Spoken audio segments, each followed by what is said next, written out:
I absolutely love this imagery of the badass Hispanic gang member falling in love with an abandoned 5-day-old baby boy and taking it in and raising it as if it was his own. The stereotype does not fit. Now, don't get me wrong, Tony's life didn't change by any stretch of the imagination. He continued into the lifestyle that he was raised in. But they were raising this little boy, Gordy, and loving on Gordy as if Gordy was his own. And when Gordy was about 5 years old, Gordy suffered a grand mal seizure, and they found themselves in a hospital at this time in Houston, Texas. And they're unfolding all of these studies to figure out what went on. And at the conclusion of all this, they began to realize that their child that they were raising as their own would probably never, ever exceed the mental capacity of a 6 or 7-year-old. That probably the crack cocaine that was poured into his system when he was in utero with his birth mother had this pretty profound negative impact. And then the seizures that never ceased also were having a damaging impact on Gordy. Well, I got to meet Tony, Linda, and Gordy in 2006. Tony had been in prison now in Oklahoma City and was being released. And he had heard that Linda and Gordy had made their way to Austin, Texas. And so he ended up getting on a bus on a Saturday and arriving on a Sunday morning at the Greyhound bus station here in Austin, Texas. And somebody had told him that there's a church under the bridge going on at 7th Street and I-35. Why don't you make your way down there, because there'll be some free food and maybe clothing and stuff like that. So he makes his way down to 7th and I-35 underneath the bridge. And sure enough, church under the bridge is underway. And if you've ever been to church under the bridge, it is a cacophony of humanity under there. Every conceivable walk of life and everything that could possibly be going on is happening in those couple of hours underneath that bridge. And Tony's standing there, he's lost, he's in a foreign city, essentially, in search for something. Turns out that Tony Carmona also loves puppy dogs. And somebody up front toward where the worship service was happening had a puppy dog, and it caught his attention. He was looking at this puppy dog, and out of the corner of his ear, he could hear the pastor praying over somebody, and the name Gordy came up. Suddenly, he starts weaving his way up to the front, and lo and behold, there's Gordy and Linda Carmona. And this fragile little family was reunited right there, providentially, up underneath this bridge. Now, this time of year was also during the winter time in Austin, Texas. And Tony and Linda were living in a cardboard box house off of Woodward and Ben White Boulevard.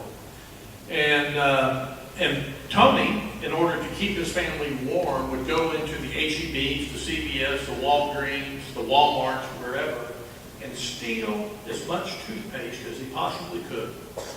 And then go to the newspaper machines and rifle as many newspapers out of the newspaper machine as he possibly could. And he'd get back to the little cardboard house in the middle of the winter in Austin, Texas, and it does get pretty cold here. And he would lather their limbs up with this toothpaste and then wrap them with the newspaper in order for them to remain warm.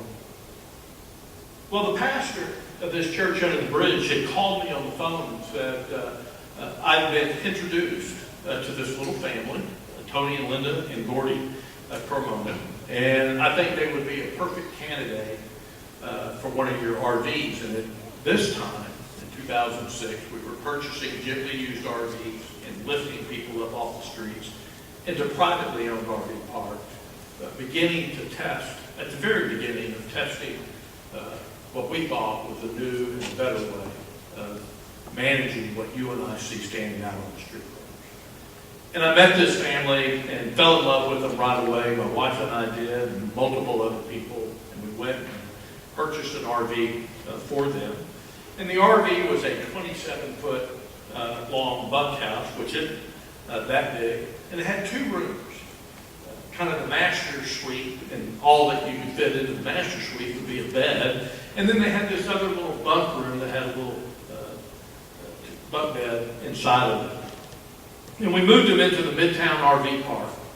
And for the first week, Gordy would wake up every morning around 4 to 5 o'clock, pack his little suitcase. At this point, he's in his early 20s, intellectual capacity, no question, beyond a 6 or 7 year old. Would pack his little bag and move about 15 feet across the RV and knock on Tony and Linda's door and, "Mom, Dad, get up. We got to go. We have to get out of here." This is what Gordy was accustomed to, living at the Salvation Army or a weekly rate motel or places where it was extraordinarily temporary. And Gordy and Linda would yell back, "No, Gordy, no. You're home. You're home." Well, Gordy and I began to build a friendship with each other. In fact, Gordy got it into his little 6 or 7 year old mind that he owned Mobilos and Fishes. And as part of my compensation package, I get to drive trucks. You know, I have a company car, but we call it the rolling billboard. So it's got the Mobilos logos on it and the website and all that stuff. And he got to believe that these were his trucks. And Gordy was panhandling me essentially to teach him how to drive for 10 years. And I would tell Gordy, "I'm going to teach you how to drive." But it was a lie. It was a lie because Gordy didn't have the mental capacity ever to learn how to drive. He didn't have the motor skills that would ever allow him to drive. And he still suffered tremendously from these grand mal seizures. In fact, at this time in his life, in his early 20s, his face was Frankensteinian in nature. There were so many scars from being sutured up when these seizures would happen. There was an inanimate object in the way, immovable, would slice his face open. He'd go to the hospital. They'd bring the seizures under control, suture up his face. So this banter about driving continued on for quite a long time.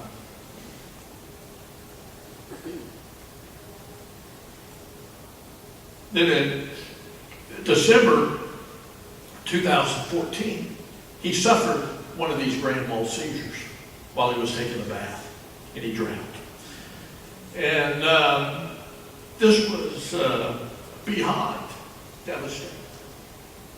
This was beyond devastating for Tony and Linda, and it was devastating for the Mobilos and Fishes family because we were losing somebody that we cared so deeply for. My wife and I got news of his death and raced across town to their home. We did not have the village at this time.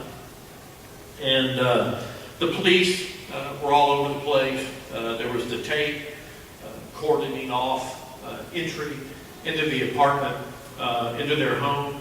And there was an investigation, as there should be, underway to ascertain whether this was an accidental death or something other than that. We knew the answer.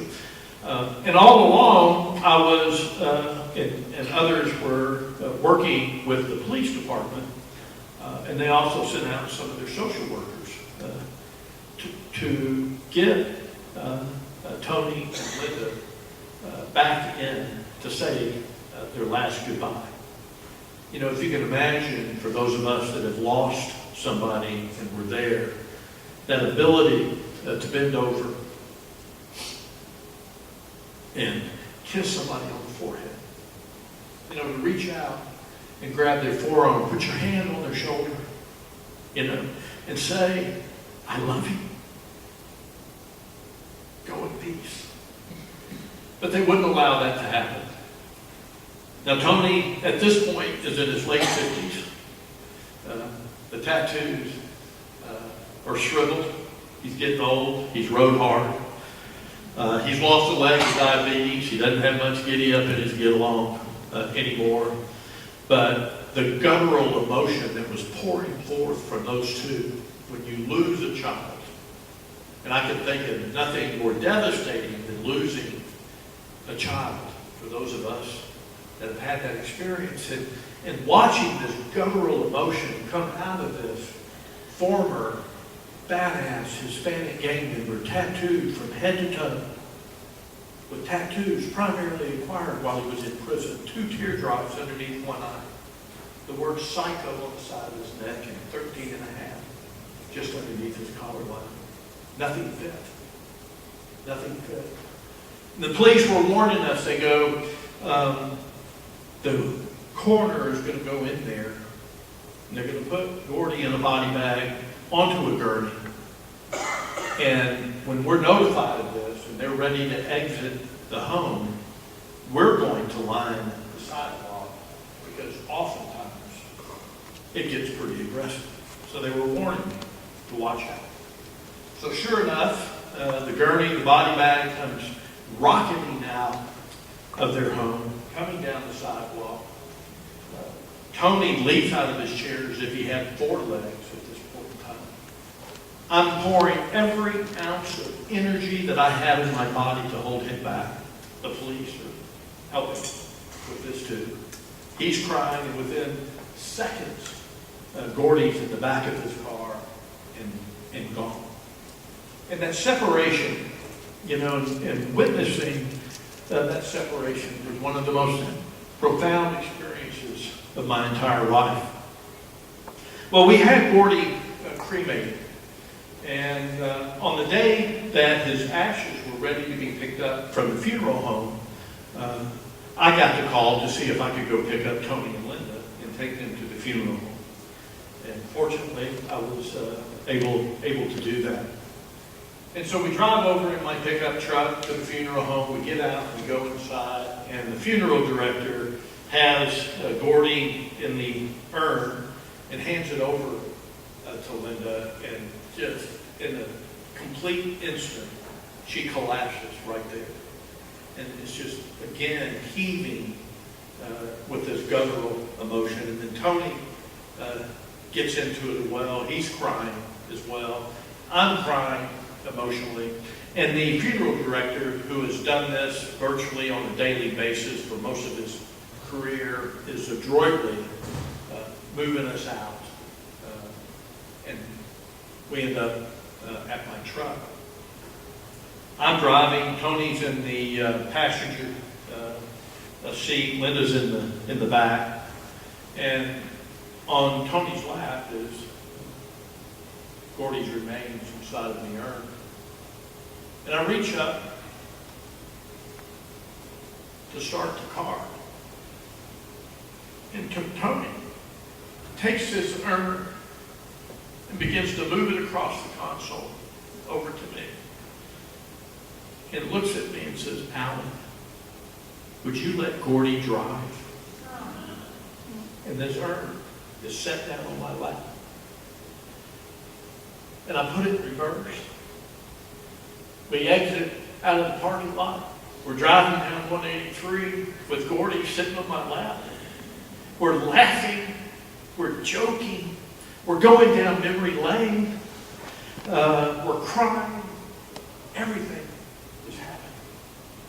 And I've been reflecting on that moment since 2014.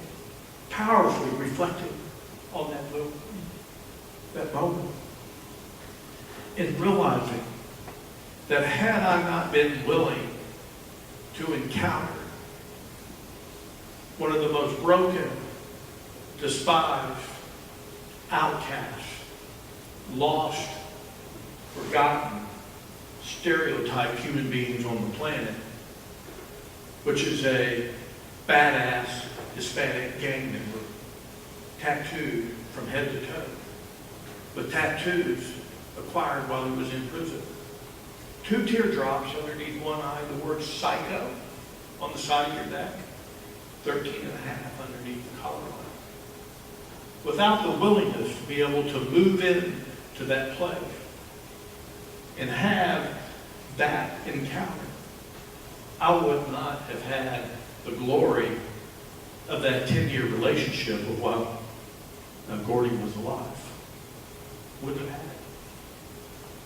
it. And,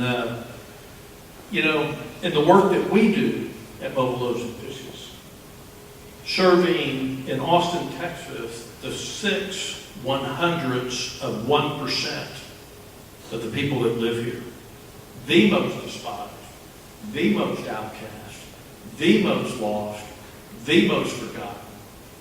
The people that often, when you approach them under a bridge, have the smell that we call the bouquet of Christ, which is a combination of urine and feces, multi-day old body odor, crack cocaine, all mixed in a glass flask and stirred up and put into a microwave on high. That smell, that repugnant smell, or that repugnant imagery of being tattooed from head to toe with tattoos primarily acquired while in prison. Those things that the media or that we're taught to fear, when we are able to drop those fears and instead turn into those smells and embrace those smells, or turn into that imagery and embrace that imagery, we don't get the opportunity to have that kind of human-to-human, heart-to-heart connectedness. And that's part of the problem of the world, in my humble opinion, that we're living in today here in the United States of America. And what we talk about all the time is the mosaic of the body of Christ. This absolutely gorgeous imagery that he has been creating since the advent of man. And each one of us in this room, and each one of us outside this room, and everybody that's under a bridge or wherever they may be, represents one of the tiles or one of the pixels on that imagery. But what do we do? What do we do as a culture? We get accustomed to tearing people down off of the mosaic that's being created by the Creator and smashing it on the ground. Till suddenly we find no image at all. All that's left are us and people kind of like us. But when we put everyone up on that wall, it's amazing how beautiful that imagery actually becomes. And then from that imagery flows these extraordinary relationships that are beyond anything that I can explain to anybody. In this community that we have built, 7 miles as the crow flies from where we're standing right now, are 205 of those people. And people come up to me all the time and they go, Alan, what's it going to be like having 200 or 250 of those people living in that community? Because the stereotype is just going to be the gunfight at the OK Corral. And I look at them and I go, it's going to be a lot like your family. And all of a sudden their eyes get big and they go, uh-oh, that bad? Yeah, Like my women friends in here, how many of you grew up with sisters? How much hair was lost during those growing up years? Yeah, I got it. I hear some laughter. And that's what humans are like. It's complex. It's complex, but it's not the gunfight at the OK Corral. There's a lot of differences in this place, and a lot of differences in opinion, but it's not the gunfight at the OK Corral. Yeah, we get in conflict. Most often we resolve that conflict.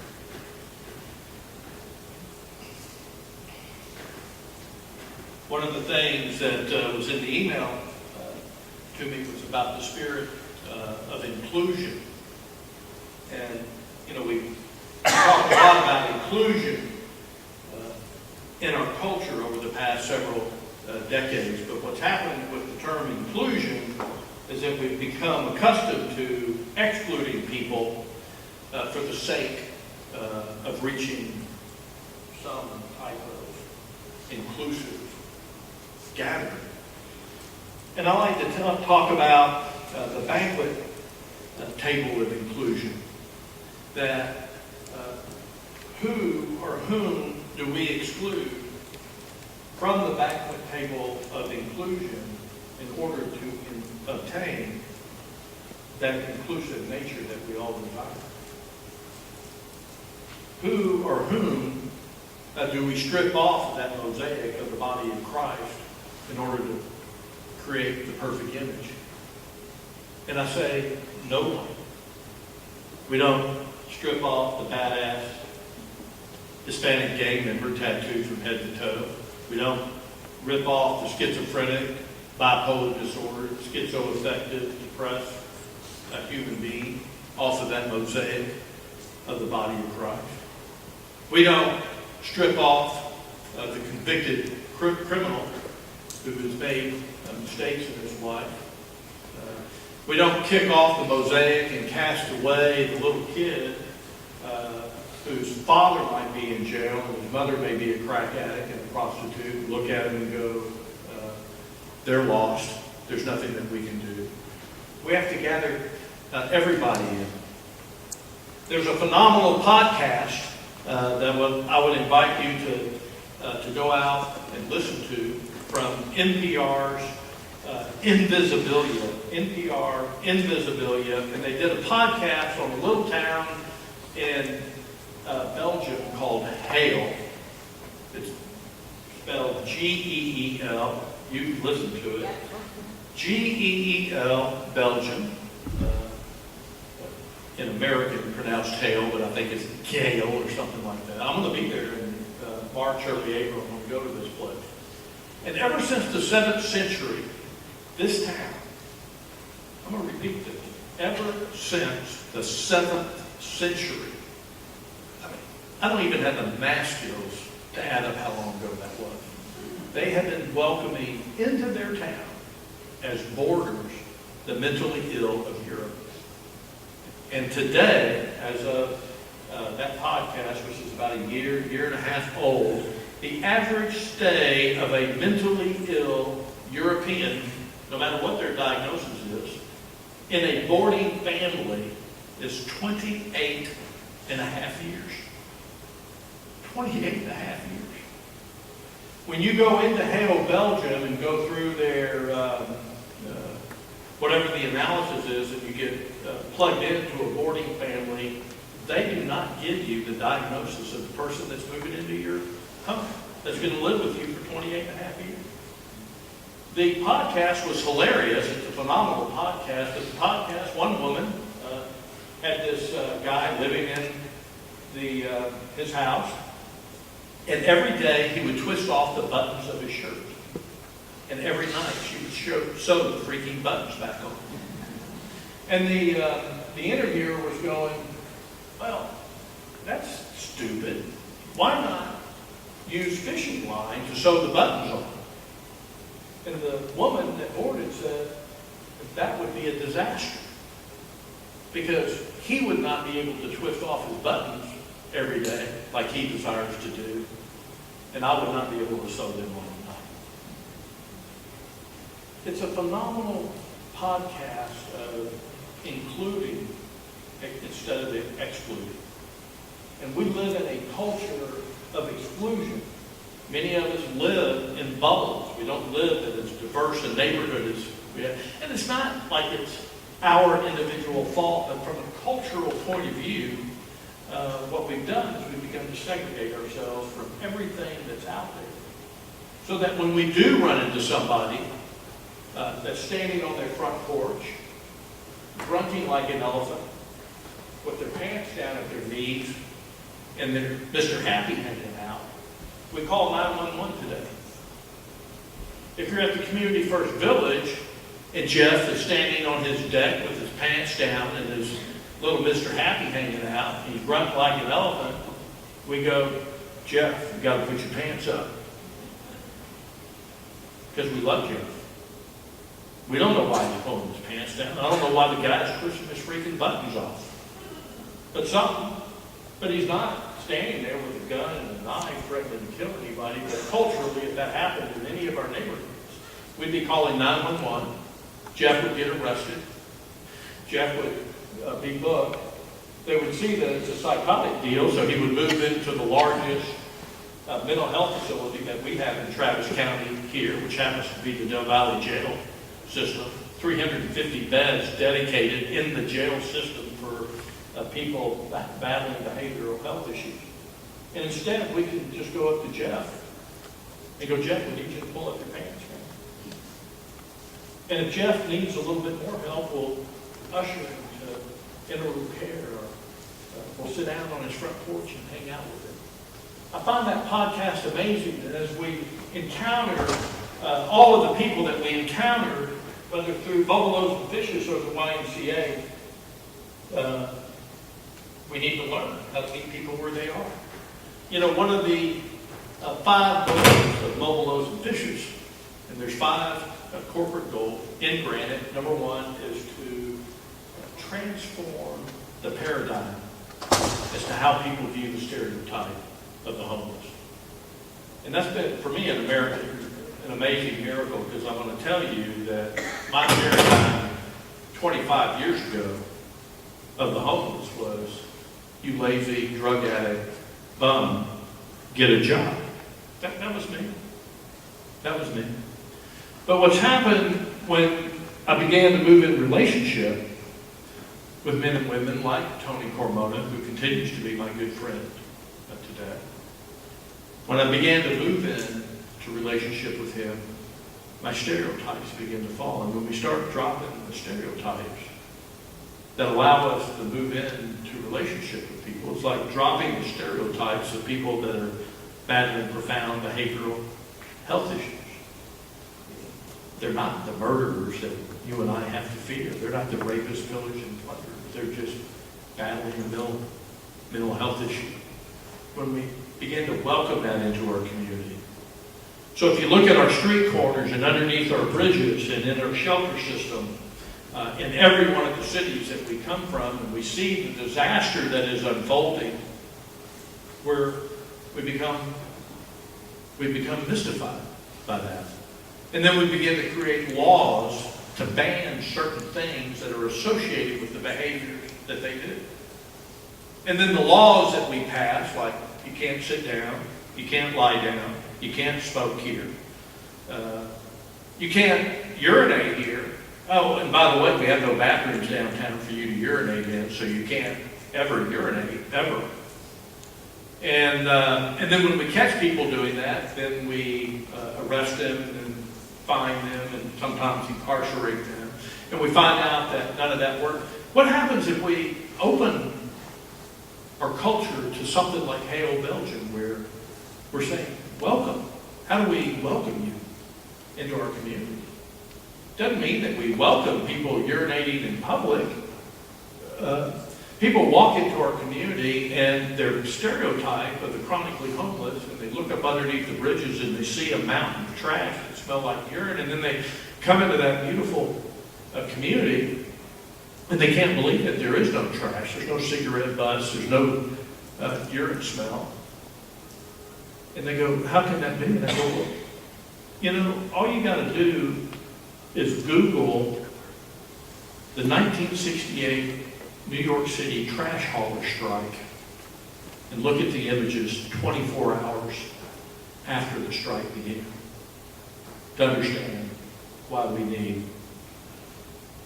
running water, running sewer, and trash collection. It's not that hard.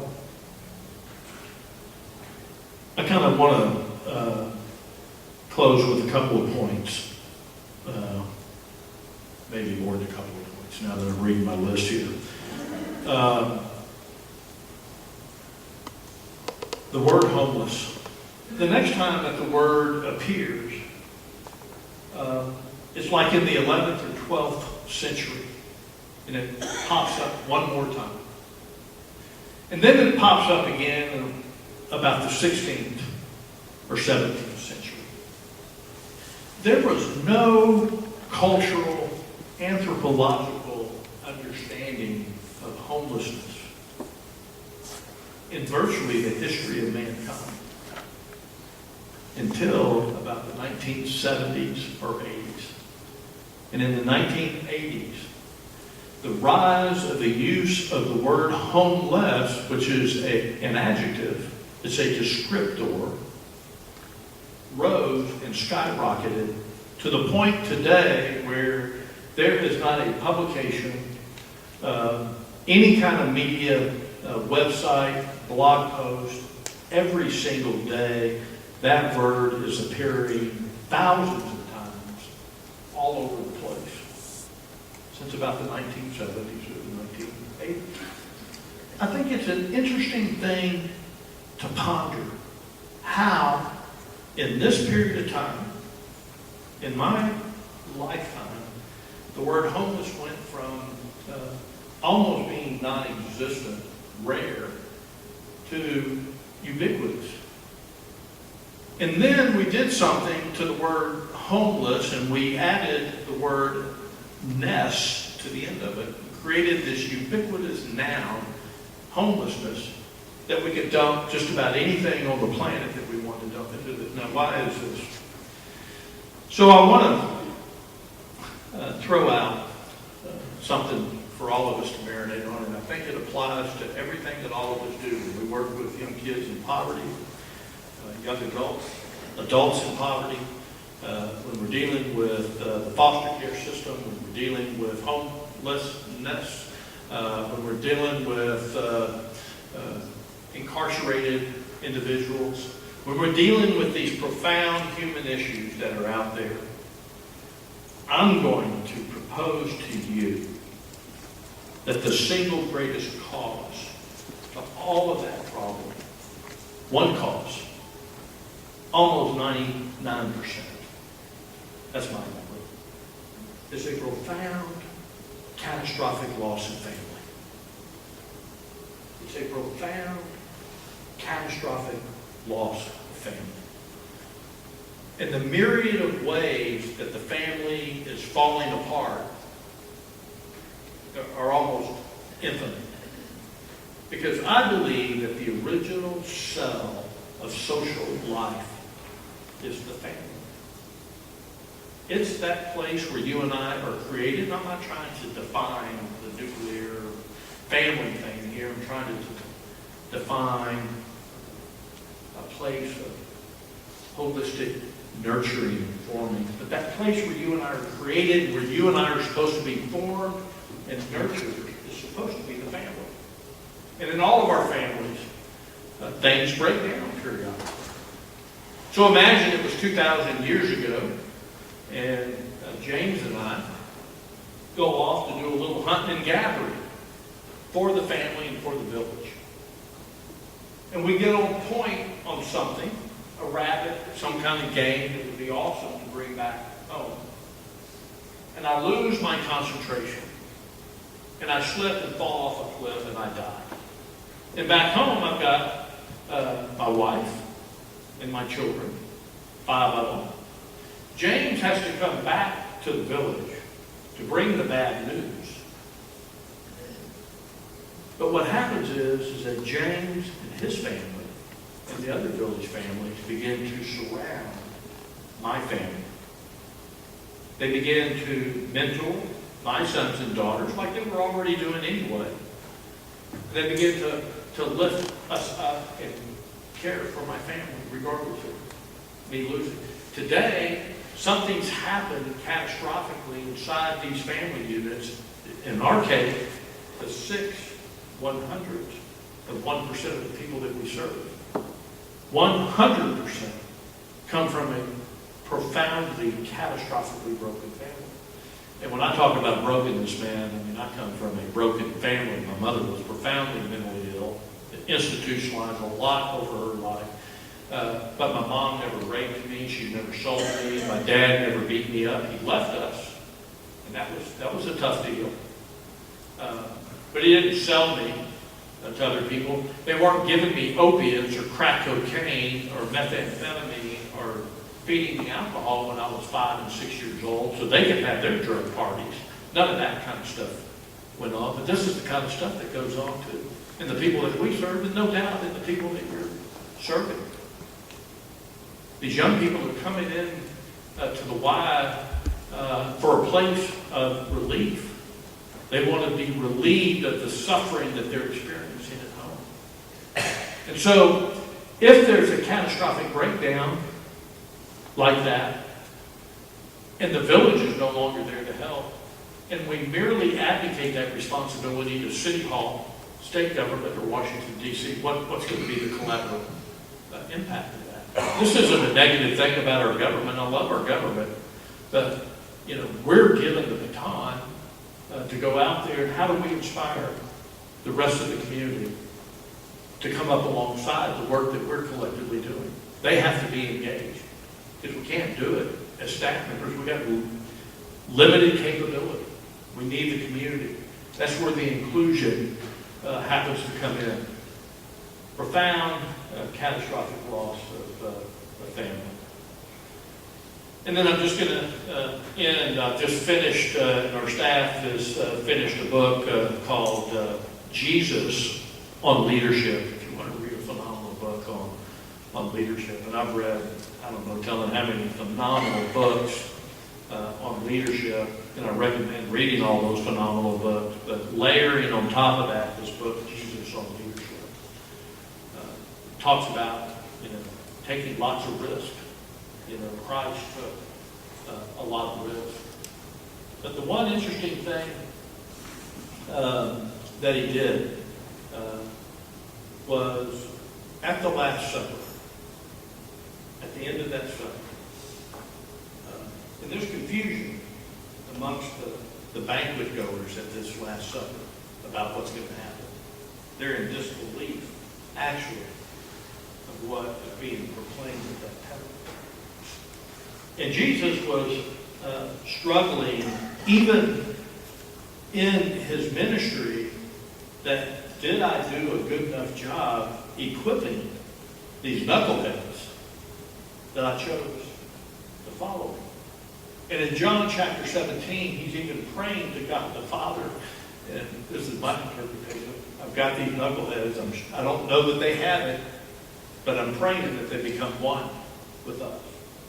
This is going to be difficult. That's what Jesus was praying. But here we are at the Last Supper. And at the end of the Last Supper, he gets up, takes his garment off, girds himself with a towel, and goes down on his knees to wash the feet of the men and women that were in that room, including the feet of the guy that was going to betray him, who he knew was going to betray him. And I think if you read that chapter on taking up the towel, you come to a different understanding of what we are collectively called to do. And I think what Christ was saying, and no matter what religious background we come from, I think this resonates across all faith lines. We got to get out there. We got to get on our knees. We got to get dirty. We got to wash the feet of the people that we fear. We have to wash the feet of the people that smell like a combination of urine and feces, crack cocaine, and multi-day-old body odor.